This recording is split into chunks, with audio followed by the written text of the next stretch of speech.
Quand on évoque le harcèlement, le premier réflexe nous fait penser au harcèlement sexuel, mais il faut le savoir, d'autres méthodes sont utilisées avec pour seul objectif de mettre mal à l'aise le travailleur. Pourtant, travailler dans de bonnes conditions est un droit pour chacun d'entre nous. Ce soir, nous allons débattre de tout ce qui nuit à la santé du travailleur, les mauvaises conditions, mais également les comportements nuisibles, bref, le harcèlement au travail. Bonsoir et merci de nous suivre à la petite causerie de la 2.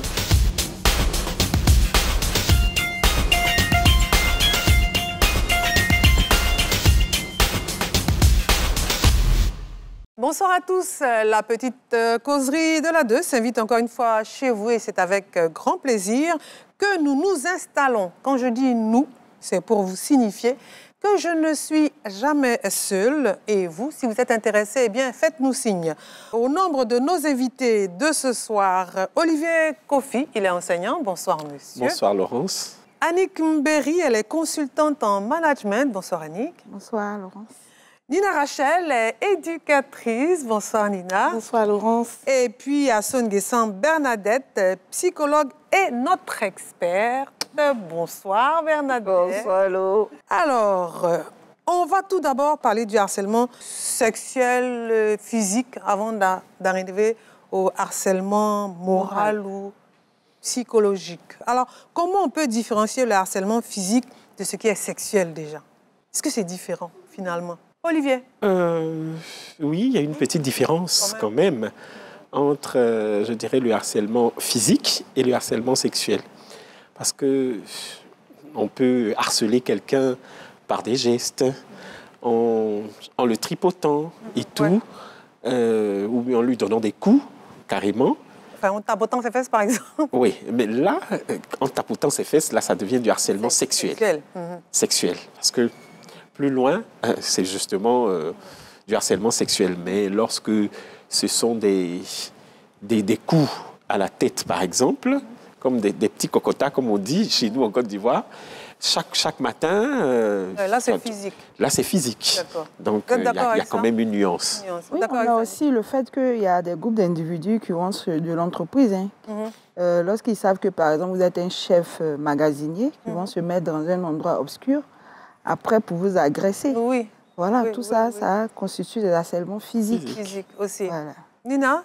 Bon, moi, je dirais que l'harcèlement sexuel, il est plus concentré sur les attouchements ou des propos tendancieux. Maintenant, l'harcèlement physique, on peut vous confier des tâches et on sait que c'est en deçà de vos compétences physiques qui peuvent affecter votre santé. Voilà, moi, la différence que je peux faire à cette le fait de tapoter les fesses de la serpente. C'est carrément, c'est des attouchements. C'est un attouchement. Sexuellement. C'est sexuel. Voilà. C'est une partie intime. Une partie intime. On pourrait penser que, étant donné que c'est une serveuse, qu'elle a une petite tenue et tout... Ça ne donne pas le droit. Oui, mais ça, c'est la harceler, carrément. Et ce n'est pas... C'est pas juste de tapoter ou bien carrément lui toucher les nichons et tout. Non. Ça, c'est du harcèlement. Il ne faut pas le faire. Et quand c'est répété, surtout, ça, c'est ce qui devient harcèlement. On peut le faire une fois en passant, c'est un acte anodin, d'accord? Mais quand c'est répété, chaque fois que... c'est anodin. Oui, non, je me dis que peut-être que c'est une technique de drague. Tu veux la draguer, tu lui tapotes les fesses une fois pour justement attirer son attention. D'accord? Mais si chaque fois Olivier tu es assis dans Non, mais tu sais qu'on a chacun sa façon d'aborder la jeune fille. Quand tu ne peux pas trop parler, mais les actes le disent. Tu vas directement. Mais quand c'est répété et que c'est à plusieurs personnes que tu le fais, là, ça devient du harcèlement. Madame Asso, je pense. Le harcèlement... En fait, oui. Le harcèlement a ce qu'il a de répétitif et d'insistant. Oui. Voilà. Répétitif et insistant. Exactement. Donc, si c'est pour draguer qu'il fait juste une fois, c'est... Ah non. ce n'est pas autorisé. Il y a ce qui est autorisé et il y a ce qui ne l'est pas. Ce n'est pas parce que j'ai envie de te draguer que je me permets de te taper sur les fesses ou sur une autre partie. Ce n'est pas... Bon, ça se fait pas. Ça se fait pas, mais bon... comme Olivier le dit, il a sa technique de drague. Bon, on ne peut pas y aller. Une fois. Une fois, ce n'est pas du harcèlement. Mais bon, c'est pas autorisé. Ce n'est pas autorisé. Ce n'est pas autorisé. Et c'est pas déplacé. Ce n'est pas conventionnel. Non, il n'y a pas de convention. C'est tout à fait déplacé. C'est déplacé, effectivement. Voilà, ça met mal à l'aise la personne à qui vous portez ce geste-là. Donc, c'est cela aussi. Oui. Dans l'intention de nuire à la personne. Parce que le harcèlement n'est pas juste répétitif, ainsi, mais derrière cela, c'est de nuire ou de dominer ou de prendre, d'arracher, de prendre quelque chose à la personne sans son consentement. Voilà. Exactement. D'accord. À la différence du harcèlement physique, que ce soit de façon physique ou sexuelle, c'est le même processus. Et c'est de la même façon qu'on procède. Le physique, ça sera par exemple la charge de travail. On te donne quelque chose à faire que tu dois faire ou exécuter physiquement. Et de façon répétitive, on te dit, il faut le faire, on insiste, et où tu es tout cela. Par exemple... C'est valable pour les servantes? C'est valable pour les servantes. Le harcèlement n'a pas de... Ce n'est pas limitatif aux personnes qui travaillent. Oui, on pourrait penser que c'est leur travail, c'est leur boulot. Ah non. Que de se faire harceler? Non, la charge de travail qui est... Oui. Voilà. Non. Tout donc, à fait. tu vois des petites filles qui portent des enfants au dos. Non, c'est pas... Bon, là, on frise la maltraitance. Oui. On frise la maltraitance. Okay. Voilà. D'accord. C'est plus du harcèlement. Donc, voilà. Il y a le répétitif et l'intention de nuire. Alors, au plan moral, comment peut se traduire ce harcèlement, au plan moral? Eh bien, je me dis qu'au plan moral, la personne harcelée est atteinte psychologiquement, se sent diminuée, se sent rabaissée quand on sait que je suis directrice, par exemple, ou directeur de société et que j'ai quand même un PDG qui est mon patron et qui, chaque fois, par exemple... me rabaisse ou bien remet en cause les décisions que j'ai prises devant les subalternes, eh bien, c'est du harcèlement. Et là, tu te sens diminué. Tu as même envie de démissionner. Oui. C'est l'objectif. Visé par le harceleur. Le harceleur. Exactement. Il a une action perverse. Comment ça se traduit dans les faits? Comme il a dit, c'est... Oui.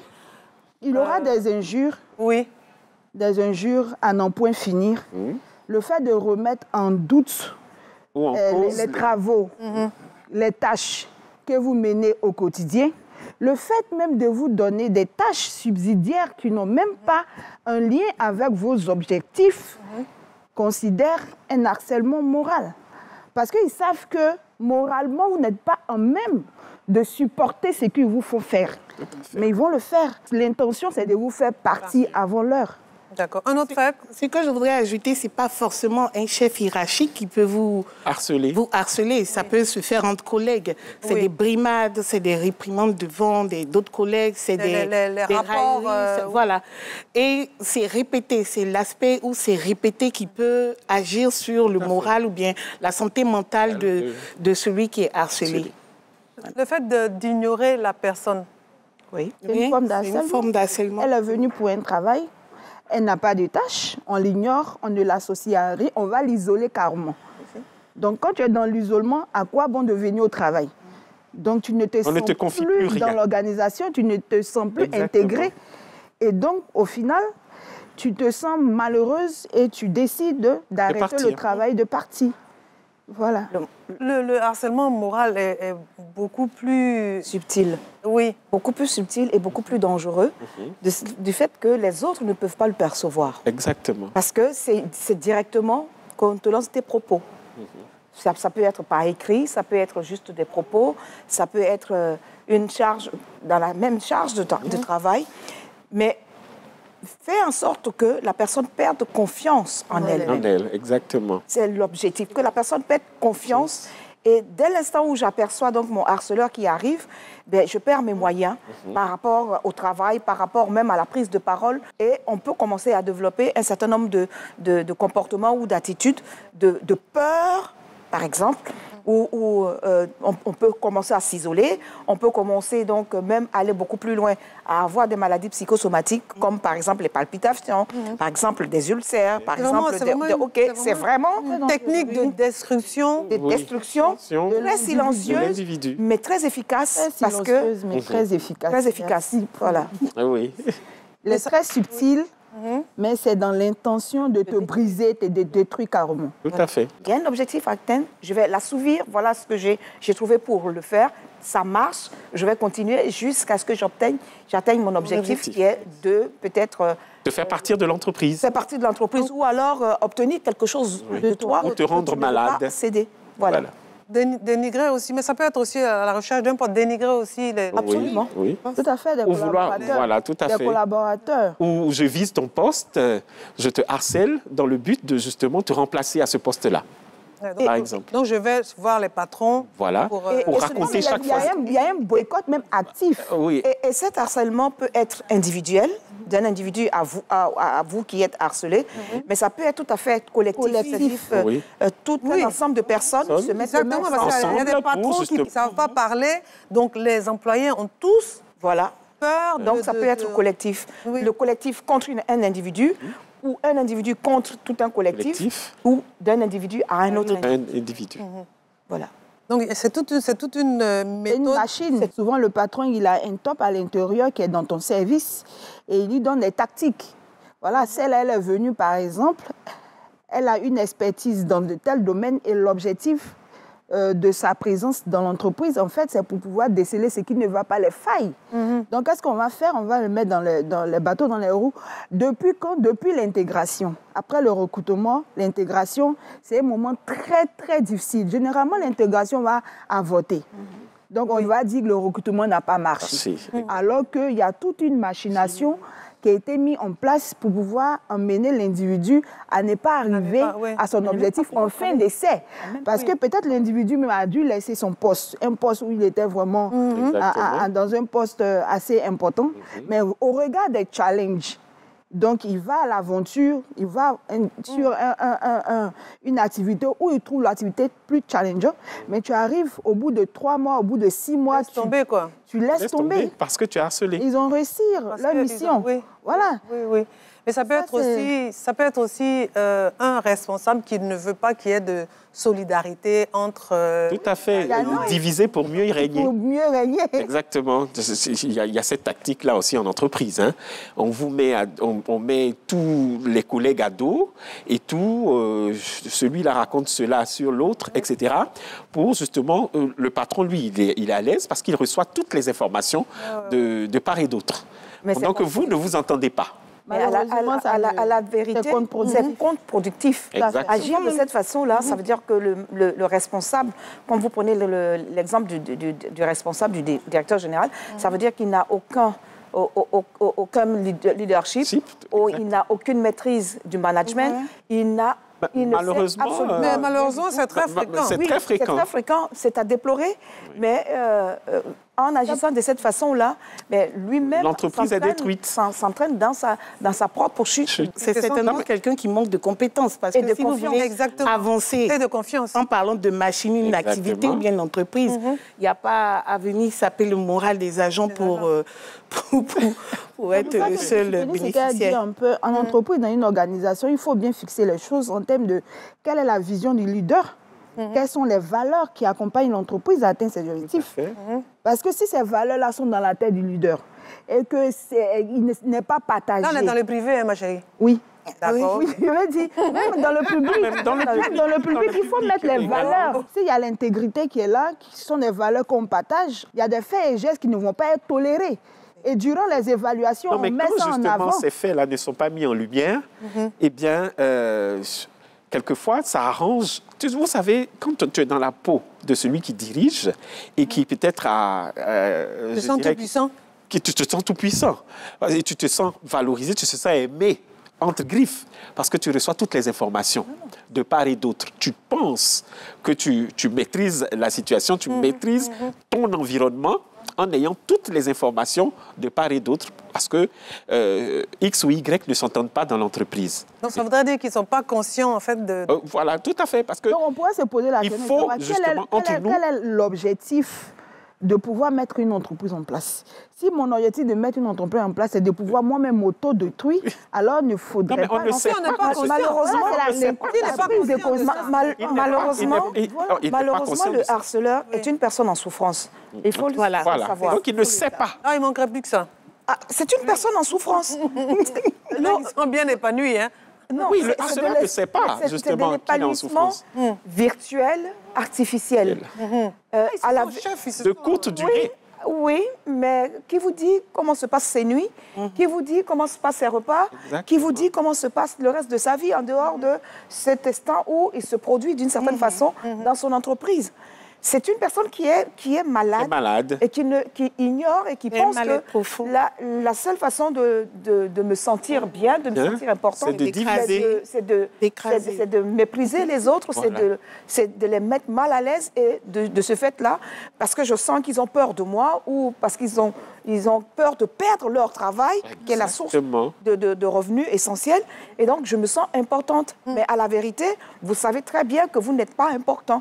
Vous êtes en souffrance, mais la meilleure façon, comme nous pouvons le dire, c'est peut-être de demander de l'aide que d'agir de cette façon-là. Parce que malheureusement, beaucoup de personnes ne savent pas et détruisent la propre entreprise qu'elles ont créée à cause de leur comportement. Voilà. Exactement. C'est malheureux, mais c'est comme ça. Je suis tout à fait d'accord avec vous. Quelles sont les conséquences que ça peut avoir sur... Les conséquences sont multiples. Ça commence par le stress. Et la chronicité du stress fait perdurer le stress. Il va savoir créer quoi, telle maladie comme l'hypertension artérielle, qui est courant aujourd'hui. On voit des gens tomber. L'ulcère aussi. L'ulcère. On dit telle personne a eu un AVC. En réalité, le stress, quand il est positif, ça fait avancer l'entreprise. Mais c'est dans l'intention, au fait, comme elle a dit, l'intention, si c'est de l'intention de nuire, on va passer par le stress au travail pour te demander l'impossible, en réalité, pour t'harceler. Et donc, lorsque tu développes un certain niveau de stress, il y a l'hypertension artérielle et il y a toutes les maladies chroniques qui se développent en même temps. Et on va jusqu'à la folie, au suicide et tout ce qui va avec. Elle a tout dit, hein, parce que quand tu es harcelé, quand tu es quotidiennement stressé, tu as le cœur qui bat la chamade chaque fois que tu vois ton harceleur, eh bien là, tu te rends malade. Tu finis malade. Tu maigris, tu ne sais pas pourquoi tu maigris. Et quand c'est comme ça, eh bien, il faut mettre la clé sous le paillasson, il faut partir. L'autre conséquence aussi, non, mais justement, parce que quand tu es harcelé, ça tue. Le harcèlement tue. Oui, mais avant même d'arriver à la mort, l'autre, c'est que ça te rend dans un mutisme. Tu te tais, tu n'as plus confiance en toi, tu n'arrives même pas à donner les mots. Tout à fait. Tu n'arrives pas à déclamer. Oui, mais tu es dévalorisé. Est-ce que tu souffres et tu perds confiance en toi. Et ce qu'il va faire, ça va aller jusqu'à dans ton propre foyer. C'est-à-dire tu deviens hystérique. Dans la vie privée. Dans la vie privée. Oui, ça affecte toute ta vie. Ça va affecter toute ta vie sociale, familiale, religieuse et tout. D'accord. Ce que je voudrais ajouter, c'est qu'il y a d'important aussi. Ils ont largement égrené pour l'aspect de la dégradation physique. Mais quand on a une structure, c'est de la faire avancer. Et quand on agit comme ça, forcément, il y a une baisse dans le travail. Oui. Le rendement n'est plus possible. Donc, est-ce qu'on crée une structure pour saper le moral à ses agents pour que la structure régresse? Mais comme vous l'avez dit, au privé et au public, c'est pas pareil. Parce que les attentes sont pas les mêmes. Les objectifs sont pas les mêmes. Les objectifs sont pas les mêmes. Donc, surtout, c'est ce que je voulais... Là, on a parlé de l'individu, mais pour l'organisation, il y a la marque employeur de l'organisation qui n'arrive pas à se développer. On reconnaît aujourd'hui avec les réseaux sociaux, on check un peu. Oui. Lorsqu'il y a un recrutement, on va nous envoyer des messages dans des groupes. Est-ce que tu connais quelqu'un dans cette entreprise? Comment est-ce qu'il se comporte? Donc on va rechercher un peu les petites failles qui n'encouragent même pas des personnes qui ont le potentiel de pouvoir briguer ce poste à postuler. Exactement. Et donc, l'employé, la marque employeur se dégrade sans qu'il ne sache à cause de ces agissements. En fait. Exactement. Oui. Quand tu finis par harceler tout le monde, à chasser tout le monde, à réprimander tout le monde n'importe comment, eh bien, tu finis tout. Tu mettras la clé sous le paillasson. Exactement. Comme conséquence. Les conséquences, en fait, elles sont multiformes. Oui. Sur le plan physique, il y a donc toute cette dégradation de la santé physiquement. C'est une personne qui va commencer à maigrir, qui va commencer à se défraîchir. C'est une personne qui va peut-être devenir bolémique, donc qui va prendre du poids. Donc, sur le plan physique, on voit que la personne est en train de se dégrader de la mauvaise manière et tout cela. Il y a aussi les conséquences sur le plan social. Sur le plan social, c'est une personne qui commence à se renfermer. Elle va commencer à se soustraire de toute la vie sociale qui l'entoure. Quand on parle de réunion familiale, elle va prétester, elle ne va pas y aller. Quand on parle de participer à telle chose au niveau de la famille, elle va pas se sentir concernée. Cette personne va s'extraire progressivement de tout ce qui est autour d'elle et finalement, elle va se trouver donc complètement isolée et inutile. Sur le plan psychologique, c'est encore beaucoup plus grave. Ça veut dire que c'est la perte de confiance en soi. On a peur, on n'ose pas entreprendre, on n'ose pas oser, on n'ose même pas exister parce que on se dit, mais je suis devenue comme un déchet, je ne sers à rien du tout. Et donc, les conséquences et le tableau qu'elle a brossé est tout à fait le bon. C'est-à-dire que l'organisme, avec les conséquences physiques, les conséquences psychologiques, morales, et même au niveau spirituel et tout cela, en ce moment-là, on va se jeter à corps et âme perdu dans la spiritualité. On va chercher à lire, on va chercher à rencontrer des responsables religieux, mais sans tout à fait être capable d'expliquer d'expliquer ce qui se passe réellement. On va accuser de part et d'autre. On parle de burn-out, c'est ça?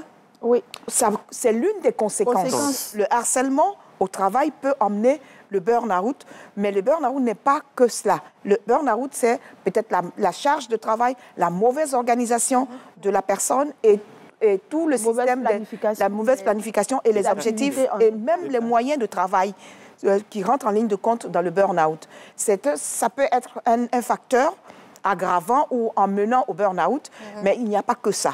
D'accord? Et donc, les conséquences sont multiformes et on arrive à tout ce plateau, malheureusement, qu'aujourd'hui, tous les jeunes sont des hypertendus. Regarde, voilà.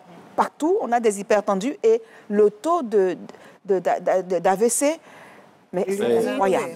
C'est incroyable que tout le monde se retrouve autour de lui avec un ou deux cas de... Moi, je voulais qu'on revienne sur un élément important. C'est-à-dire qu'on a parlé un peu de ce qui provient de l'entreprise. Mais on voudrait qu'on parle un peu de ce qui entre. On a par exemple généralement des personnes qu'on recrute qui vont pousser des gens à les harceler après. Ah oui? Je m'explique. Une dame... J'allais te poser la question de savoir qui sont les victimes en général. Oui, c'est de part et d'autre. C'est-à-dire que la personne entre en entreprise, elle veut se faire remarquer. Malheureusement, elle va se faire remarquer de la mauvaise manière.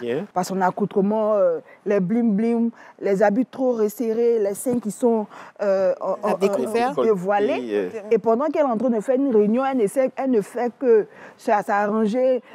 Donc, elle va tirer le regard des personnes. Et comme elle a dit, il y a des personnes qui sont malades avant.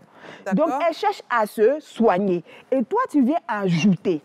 Et là, lorsque tu déclenches ces émotions, alors il se retourne vers toi, il commence à t'harceler. Ma camarade, il faut accepter, on va passer à autre chose. Tu as provoqué, au fait. Donc, j'en appelle, malheureusement, c'est dommage pour des personnes qui sont quand même lucides, qui font le travail conformément à ce qu'on leur demande, qui sont bien, malheureusement, qui sont tenue de travail, qui sont harcelés. Mais je parle et j'en appelle à la sagesse des personnes qui rentrent en entreprise et qui veulent se faire remarquer d'une mauvaise manière, attirer le regard des directeurs, attirer le regard des PCO, des PCA, et au finish, elles se retrouvent à être harcelées et victimes. D'accord. Alors que c'est elle qui a provoqué provoqué ça. Ou bien, Lorsqu'on parle même de harcèlement moral, elle est harceleuse, mais elle est victime. Non, mais elle est harceleuse parce que elle est harceleuse. quand tu t'exposes ton corps et que tu fais, tu rentres dedans. C'est du harcèlement. C'est du harcèlement. C'est du harcèlement. Elle va harceler jusqu'à ce que l'individu, lui, dans ses émotions, il est dans sa fragilité, il est dans sa fébrilité. Et donc, du coup, il veut aller et puis bon, tu vois, ça crée beaucoup de choses. Il joue les harcelés. Tout à fait, mais aussi on a les gens qui rentrent en entreprise, tu as vu, dans une organisation, les choses sont bien mises à leur place. Et du coup, tu rentres dans tous les bureaux, c'est toi, tu sais faire tout, et tu veux plaire à tout le monde. Tu es généreuse. Tu commences à faire du perroquet partout. Et donc, à la fin, c'est toi, tu es la bonne personne. Et vous allez voir, au finish, tout le monde la regarde. C'est pas le mot, oui. Tout à fait. Et puis, ils vont commencer à la Mais ça revient parce que tu as provoqué ça, au fait. Ça veut dire que c'est quelqu'un qui est en souffrance. Tout à fait. Cette personne qui essaie de se faire... Donc, de part et d'autre, je veux dire, c'est pas forcément... Elle est harceleuse. Elle est harceleuse. Elle est harceleuse. C'est pas elle la victime. C'est qu'elle décrit. Oui. C'est quelqu'un qui est là pour des objectifs. D'accord. Sinon, en général, les victimes, c'est des femmes. Oui, Pas nécessairement. Non, pas nécessairement. On a quand même une proportion d'hommes qui sont harcelés, mais qui n'en parlent pas beaucoup. Vraiment. Tout dépend des milieux dans lesquels le harcèlement est exercé. Tout à fait. En milieu scolaire et en milieu universitaire, il n'y a pas beaucoup d'enseignantes. Il y a beaucoup plus d'enseignants, donc des hommes. Mais qui aujourd'hui, à leur situation, elle n'est pas enviable. Ils sont véritablement harcelés à longueur de journée, chaque semaine et des mois et toute l'année universitaire ou scolaire. Les élèves harcèlent donc c'est un peu l'exemple donc du travailleur qui vient et qui s'habille, qui veut se faire remarquer. Mais le harcèlement, il existe dans les deux sens. On peut penser que parce que j'ai le bic, je suis celui qui harcèle, parce que normalement, le harcèlement est une affaire de pouvoir. Exactement. C'est une affaire de pouvoir. Donc quand j'ai le pouvoir, je me dis que j'ai les capacités, j'ai les moyens et j'ai la latitude de pouvoir harceler. Mais malheureusement, l'inverse existe dans certains milieux. Donc, les harceleurs ne sont pas toujours ceux à qui on pense. Pas toujours. Ce qui est sûr, c'est que ce sont des personnes qui ont le pouvoir. Dans le pouvoir. Donc, ils croient avoir le pouvoir. Oui. Alors, le pouvoir, je veux dire, stratégie. La jeune fille même pas avoir dans un maquis, il a le pouvoir. Oui, et même la jeune fille. Mais la jeune fille avec ses atouts, devant un professeur, elle a un pouvoir. Elle a le pouvoir de ce que je me sais belle. La séduction. C'est de la séduction. J'ai ce pouvoir de séduction. Donc, c'est toujours une question de pouvoir. Le pouvoir de toucher sa sensibilité. Absolument. Donc, c'est toujours... Olivier aussi facilement. Parce que je pense qu'on est outillé aussi dans notre formation. Oui. Mais quand tu es outillé... Oui, quand tu es outillé... Harcèlement à ce qui est... ne cède pas. Il ne s'agit pas d'une tentative. Nous ne parlons pas de tentative. Nous parlons de harcèlement. Acte répété. Que nous voyons aussi dans nos formations. Que nous voyons dans nos formations. Vous les voyez dans la formation. Oui, parce que c'est des réalités. À la réalité, quand vous êtes confronté à cela, qu'est-ce que vous faites? C'est d'informer le chef hiérarchique. Informer le chef hiérarchique, mais ça veut dire que vous êtes normalement constitué. Et que vous êtes... Oui, vous êtes normalement constitué et que vous avez la possibilité donc de faire la part des choses entre votre responsabilité par rapport au poste que vous occupez. Est-ce que ce n'est pas eux qui ont ouvert la porte à ça? Non, pas nécessairement. Même sans avoir ouvert la porte, il y a aujourd'hui une catégorie d'enfants, d'élèves, d'étudiants qui sont des harceleurs, et suffisamment équipés, suffisamment préparés, qui ont un seul objectif: je ne travaillerai pas, je ne ferai pas d'efforts à bosser mes leçons. Voilà comment je vais obtenir, parce que j'ai le pouvoir de la séduction avec moi, ou alors j'ai le pouvoir de ce que je suis la fille ou le fils de... Et donc, c'est une question de pouvoir. Et donc, quand vous me dites, vous êtes suffisamment préparé, c'est vrai qu'on vous le dit. Vous avez ça n'empêche pas le harcèlement. Vous-même, est-ce que dans votre... Tout à l'heure, elle parlait de votre période de fragilité, de votre période de sensibilité, mais cela peut arriver à un moment donné. Quand chez les hommes, période de fragilité? Oui, bien sûr. Oui, même chez la... Mais là où je voulais en venir, est-ce que le harceleur... Quand il sait qu'il vous fait de l'effet, est-ce que ça n'encourage pas? Est-ce qu'on peut le bloquer? Si vous êtes suffisamment outillé, ça réduit la tentation. Et ça décourage. Voilà, le harceleur, il est encouragé parce qu'il voit l'effet qu'il exerce sur vous. Absolument. Tant qu'il a de l'effet sur vous, il va continuer. Mais le À vous, justement, qui ne se décourage pas. Parce que, comme nous disions, c'est une personne qui est en mal de quelque chose.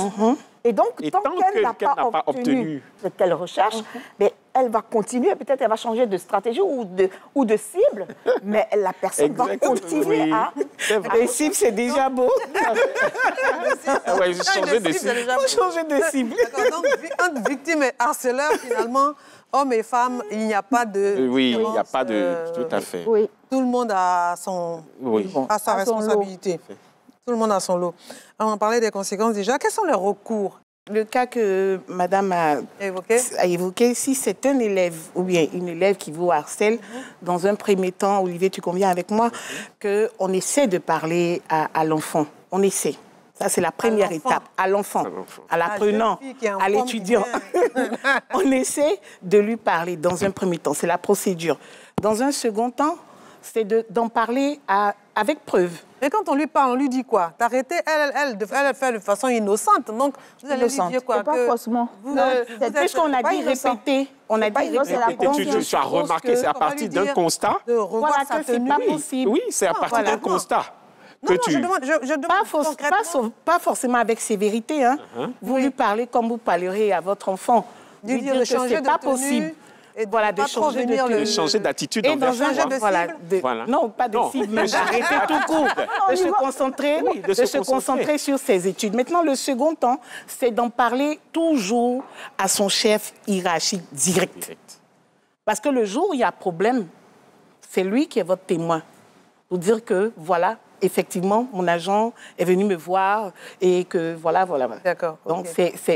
Ça, c'est le recours. C'est le recours. Maintenant, quand c'est un collègue, ou bien, parce que c'est différent. Oui, quand c'est un collègue. Ou un patron. Ou un patron. D'abord, pour en parler, il faut avoir des preuves. On a parlé de l'harcèlement moral qui n'est pas visible, qui est très subtil. Exactement. Si vous avez un collègue ou bien une collègue avec qui vous partagez beaucoup de choses, vous pouvez déjà demander d'attirer vous pouvez attirer son attention pour qu'elle observe avec vous. Parce qu'on ne sait jamais, peut-être que tu peux te faire de faux films. Même dans ce cas, dans l'harcèlement moral, même, il y a des preuves. On a des SMS. Attendez. Voilà, ça, c'est quand ça commence à être plus exagéré. Voilà, parce que souvent, les harceleurs, ils sont intelligents. Hein, il ne va pas te donner de preuves aussi. Souvent, ils sont très intelligents. Il ne va pas te donner de preuves. C'est du direct, c'est du contact direct, physique. Donc, tu demandes à quelqu'un, à un ou deux collègues, d'observer avec toi. Et puis... Dans un second temps, on ne veut pas en arriver là, tu peux voir le chef hiérarchique qui vous coiffe, ou bien l'inspection du travail, si c'est exagéré. Oui. Parce que c'est le dernier. S'il y va de votre santé mentale, physique, et que ça affecte votre travail émotionnel, alors vous êtes obligé d'employer les grands moyens. Justement, c'est de mettre les preuves. Pendant tout ce temps, voilà pourquoi je demande que les collègues, vous demandez à d'autres personnes d'observer. Voilà. Peut-être que vous n'êtes pas la seule même qui la harcèle, ou bien vous n'êtes pas le seul qu'elle harcèle, parce que ça peut être une femme aussi. Tout à fait, d'accord. Voilà, donc, oui, moi je voudrais ajouter qu'on peut avoir recours aussi à un homme de Dieu. On peut avoir recours, oui, moi j'ai déjà eu recours à un homme de Dieu. Il vient faire quoi dedans? Non, mais il vient te donner des conseils. C'est comme une confession que tu vas faire. Parce que quand tu te sens harcelé, tu te sens brisé, tu maigris, tu as des ulcères, des palpitations chaque fois. Tu n'es plus content de partir au travail parce que tu es harcelé là-bas. Alors que c'est ton travail, c'est ton gagne-pain. Tu fais comment? Donc l'homme de Dieu te donne la force de supporter? Non, l'homme de Dieu te donne des conseils. Il te donne tu lui parles, tu lui dis voilà ce que je subis actuellement au travail. Et je suis dubitatif entre partir ou rester ou faire changer les choses. Mais je ne peux pas faire changer les choses parce que je n'ai pas le pouvoir. Donc lui, il te donne des conseils, il te donne de sages conseils et franchement, avec moi, ça a marché. Il t'a dit quoi? Non, il m'a de supporter. Non, il ne m'a pas dit de supporter. Il m'a remis en confiance. Il m'a dit la phrase qu'il m'a dite, je m'en souviens encore, il y a plusieurs personnes intelligentes au cimetière. Donc tu risques à cette allure-là, de les rejoindre. Alors que tu es très intelligent, ressaisis-toi. Tu as encore de la valeur parce qu'il me voyait amaigri. Il me voyait démoralisé et tout. Donc, on a prié, il m'a donné de sages conseils et puis je les ai suivis. Pour l'appuyer un peu, je pense que le premier recours, c'est l'individu lui-même. Oui. Si moi, je me sens harcelée, il faut que je trouve la force d'être ferme envers l'individu.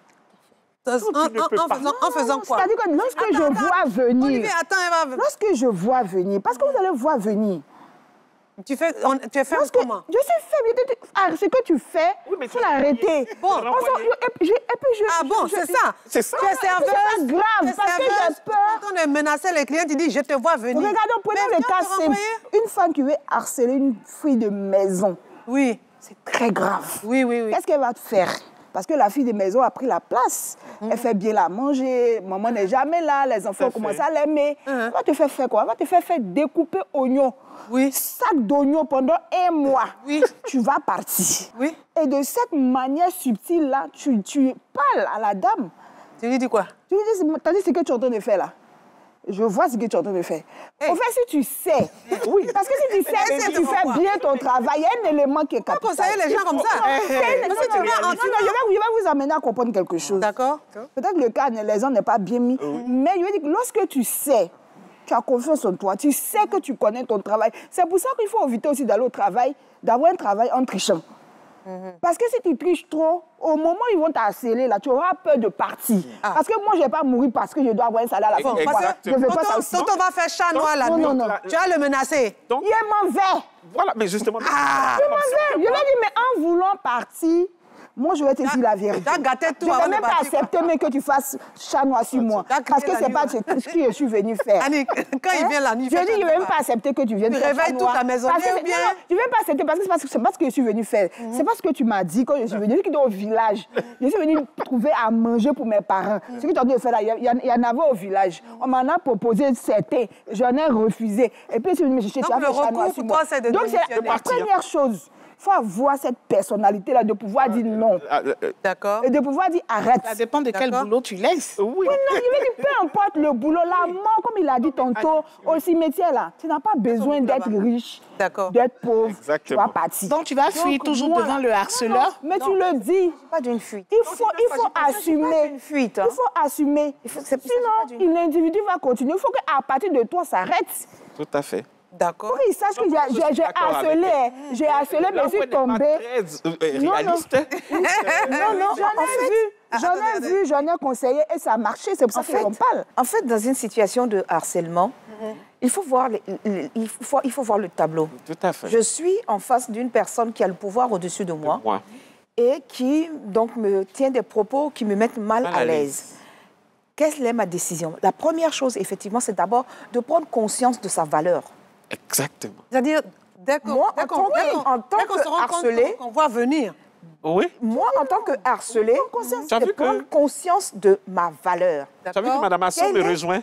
Quelle est ma valeur? Oui. Une fois que j'ai pris vraiment conscience de ma valeur, ça veut dire que je n'ai pas triché pour avoir le travail, je n'ai pas été recommandée, je ne suis pas passée par la petite porte. J'ai été recrutée de la meilleure façon, bonne et due forme, et je suis compétente à mon poste. D'accord? Et donc, que je parte d'ici et que j'aille ailleurs, ou même que je retourne chez moi vendre des arachides, peu importe. Peu importe. Je l'assume, je connais ma valeur. Ça, c'est la première étape. C'est quand on n'a pas suffisamment confiance en soi et qu'on se dit, OK, je vais perdre mon travail, je vais faire ci, machin, je vais faire comment. C'est dès l'instant où on se dit, je vais faire comment, ça veut dire qu'on a déjà baissé la garde, on est déjà Donc, selon vous, le recours, c'est vraiment... Le premier recours, c'est vous-même. Parce que c'est à vous qu'on fait ensuite, du tort.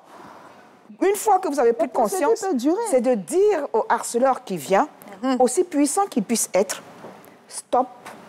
Parce que ce que vous êtes en train de faire, quelqu'un d'autre le ferait à votre fille. C'est puni. Il s'en fiche. Il s'en fiche, exactement. Ce que vous êtes en train de me faire, quelqu'un d'autre peut le faire à votre fille, à votre nièce, à votre petite tante ou à votre cousine. Ou mieux, à votre épouse. La nuit, il est en train de faire chat noir à toi, tu vas lui dire que ce que vous êtes en train de faire, Ma soeur peut faire ça, mon frère... Mais attendez, parce que le harceleur ne s'y attend pas. Malheureusement... C'est quoi on ne peut pas dire? En fait, le harceleur ne s'y... Ramper en caleçon la tête, Tu cries. Mais vous allumez? Oui, mais tu cries. Tu cries. Vous criez? Tu fais quoi dans ma chambre?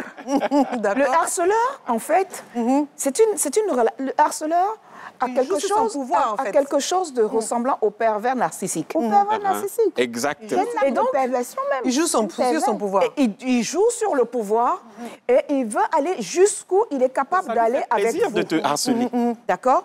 S'il ne vous rencontre montrez en les face aucune résistance, Oui. Il continue. il va continuer. Ça exact. le booste. Mais du fait de prendre sur vous et de dire, après avoir bien réfléchi, que vous connaissez votre valeur et quoi que cela vous en coûte, vous allez vous retrouver, parce que si vous êtes en bonne santé, vous allez retrouver du travail, vous avez de la compétence, vous allez retrouver du travail, alors vous... Ça dépend de votre âge. Une structure dans laquelle on est depuis des années, qu'on a montée souvent de toutes pièces.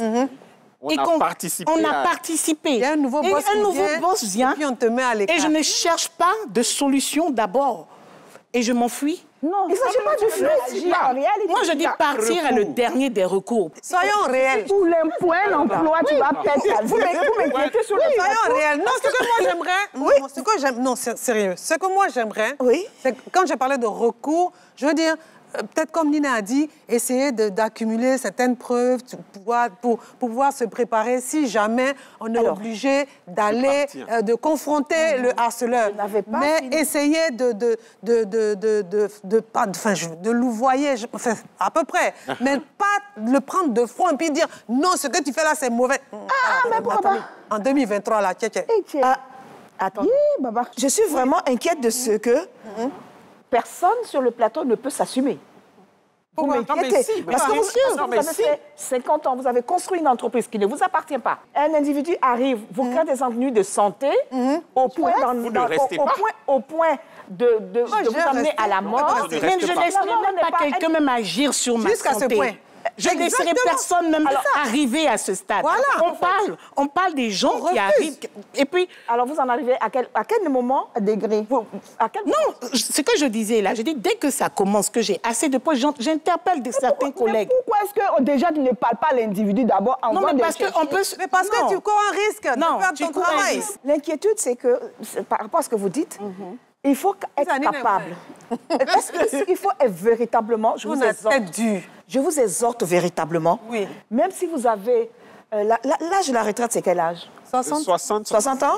OK. Ça dépend du... Si vous êtes à 59 ans dans l'entreprise et que vous ne pouvez pas tenir cet harceleur qui vient d'arriver, je vous en prie, au risque de mourir là et de ne même pas pouvoir profiter et de ne même pas pouvoir faire profiter à vos enfants... Et il y a des demandes de mutation même. Dites non à ce qui se passe là. Il ne va pas arriver là-bas. Quand je dis il faut pouvoir dire non, il y a le non que je dis à vous, parce que vous êtes mon harceleur, vous êtes venu, certainement que dans vos habitudes, vous avez l'habitude de venir peut-être passer la main. Quand vous venez, j'ai dit, cette fois, ça suffit. Ça suffit. Ça, c'est le non. Mais si c'est un harcèlement moral, à technique morale, ma réponse de non, ton stop sera moral aussi. Voilà. Donc même s'il me touche là, quand il sait qu'il a l'habitude de me toucher, je vite. Donc 2 mètres entre lui et moi. Vous dites pas le non. Donc vous dites d'abord. Maintenant, et puis maintenant vous mettez la stratégie. Exactement. Okay. Mais la stratégie, elle est déjà mise en place. Dès l'instant par le non. D'accord. Dès l'instant où vous avez pris conscience de ce que vous êtes en train d'être harcelé, vous avez les stratégies mises en place pour pouvoir vous défendre. Parce qu'il s'agit de vous défendre. Le harcèlement est une attaque, est une agression.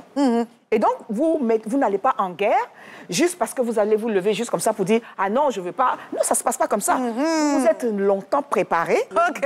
Avant de poursuivre, on fera que la porte... Je vous rappelle que vous pouvez nous suivre les jeudis à 21h, les samedis à 18h25, les mercredis à 13h30 et les dimanches sur RTI Boaké.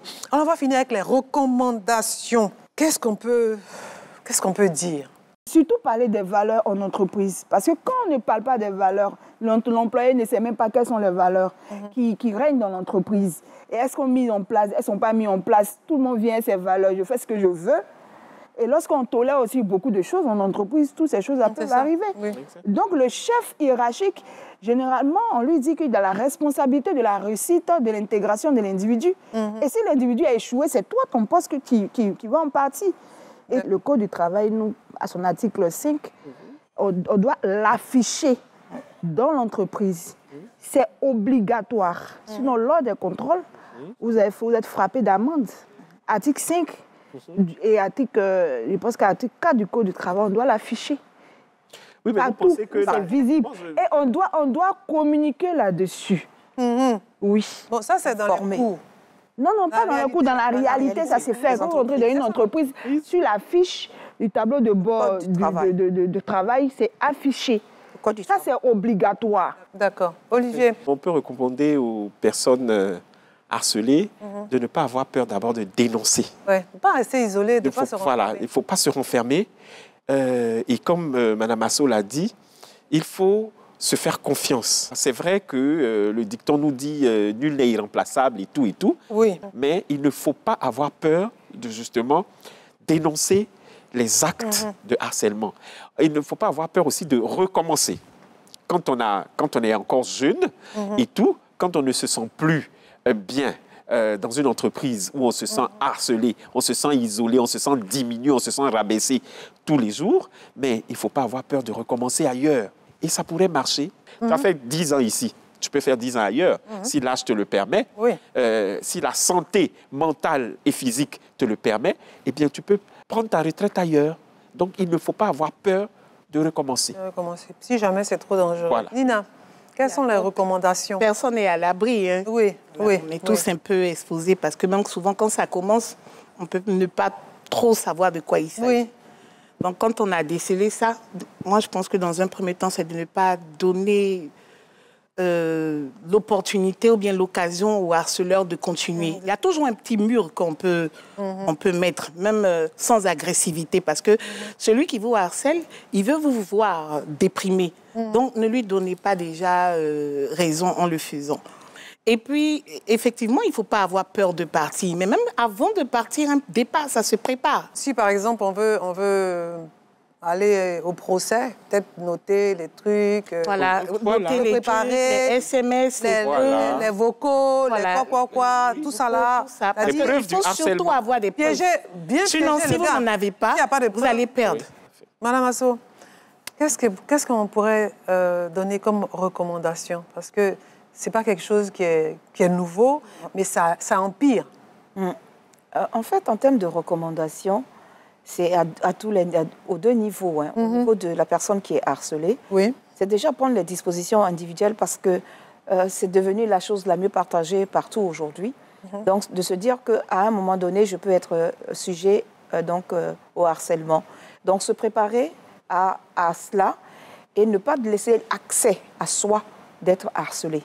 Déjà, se préparer. Quand on rentre dans une entreprise, on n'y va pas pour montrer ses rondeurs ou ses charmes et tout cela, mais on vient montrer sa compétitivité, son intégrité, ses valeurs et sa productivité pour grandir dans l'entreprise. Et donc, c'est sur ces valeurs-là qu'il faut aller en entreprise et non pas se disposer à dire que je vais user de ci ou de cela, et tout ça. Donc, individuellement, déjà, chacun doit pouvoir se préparer à mettre donc, comme un garde-four autour de soi pour ne pas laisser donc, le harceleur venir à soi. Et tant bien même qu'il réussirait à s'approcher de très près, ne pas se laisser isoler. Parce que toute sa tentative sera de vous isoler de telle sorte qu'il puisse vous atteindre plus facilement. Oui, pour vous affaiblir. Vous affaiblir. Donc, ne soyez pas isolés. Parlez-en, ne soyez pas muets. Le mutisme n'est en rien du tout. Il faut oser parler de ce qui vous arrive, oser parler de ce qui se joue autour de vous, peut-être attirer l'attention des uns et des autres autour de vous pour que vous ne soyez pas tout seul. On peut se retrouver à plusieurs victimes. Oui. Et en parlant, vous allez vous rendre compte que c'est certainement ses habitudes. Et ensemble, comme je disais tantôt, il s'agit d'une stratégie de guerre qu'il faut se préparer. Donc, commencer à réunir les preuves, à rassembler un certain nombre d'éléments qui peuvent le confronter pas forcément à la justice ou même pas, peut-être même au niveau hiérarchique, mais déjà entre nous, convoquer une petite en réunion pour dire que, bon, on se retrouve pour un petit goûter, alors que ce jour-là, il s'agit donc de le confronter face à ce qu'il a, c'est le non. Donc, individuellement, donc, prendre cette disposition-là. En ce qui concerne le harceleur, nous disons en entame qu'il s'agit de personnalités malades, mal constituées ou en souffrance. Dans ces conditions-là, si vous sentez que vous avez cette propension à vouloir harceler ou à montrer que vous avez du pouvoir en rabaissant les autres ou en méprisant les autres ou en cherchant toujours à dominer les autres, la meilleure chose, c'est de déjà vous dire que j'ai un souci. Parce qu'une personne normalement constituée ne cherche pas à dominer les autres, ou à les rabaisser, à longueur de journée. Donc il faut véritablement se dire, j'ai peut-être un souci. En parler à un ami, à parler donc à un professionnel. Le mieux, c'est d'en parler à un professionnel qui pourra donc voir avec vous quelle est la situation. Et à partir de quel moment... D'ailleurs, on ne n'est pas harceleur. Il y a un processus, à un moment donné, il y a un déclic. Donc, le déclic, qu'est-ce qui a fait qu'à partir de tel moment, j'ai commencé à me comporter de telle façon-là. Mon caractère a commencé à changer, mon comportement a commencé à changer. Il y a certainement quelque chose qui ne va pas. Donc, je vais demander l'aide d'un spécialiste et ensemble aller donc à la résolution du problème qui fait qu'on se comporte comme ça. Pour dire aux harceleurs et aux uns et aux autres, pour dire que c'est vrai qu'on a du pouvoir, parce qu'on a du pouvoir qu'on veut harceler. Mais le véritable pouvoir, ce n'est pas de harceler l'autre. Le véritable pouvoir, c'est d'aider les autres à grandir et à arriver à la même hauteur que moi pour bâtir. OK. Est-ce qu'il y a une meilleure conclusion que celle-là? Je ne crois pas, non. Donc, vraiment, merci à tous. Le harcèlement, c'est vraiment très grave et de plus en plus important. Nous en avons parlé au cours de cette petite causerie de la 2. Merci de poursuivre la conversation chez vous. Bonsoir.